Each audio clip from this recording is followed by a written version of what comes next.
Good afternoon বন্ধুগণ। এই ভিডিওটি আমাদের পাঠিয়েছে ক্যাপ্টেন শান্ত। আর ক্যাপ্টেন শান্ত ফুলের চাষ করে।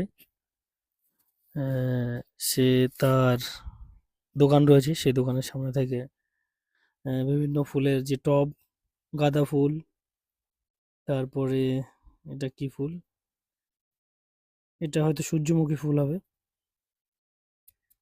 অনেক সুন্দর সুন্দর ফুল গাছগুলো পাঠিয়েছে। এটা কি? এটাও সূর্যমুখী বলে মনে হচ্ছে। এটা একটা রক্ত গাঁদা। এই সুন্দর সুন্দর ফুল গাছগুলো সে পাঠিয়েছে। তা আমরা তাকে লাইভে একসময় জয়েন করব। লাইভে যুক্ত হয়ে তার কাছ থেকে জিজ্ঞাসা করবো যে কি কি ফুলের চাষ এখন বর্তমানে হচ্ছে শীতের সিজনে। তো আপনারা লাইক, কমেন্ট, সাবস্ক্রাইব করে চ্যানেলের সঙ্গে যুক্ত থাকুন। অনেক অনেক ধন্যবাদ।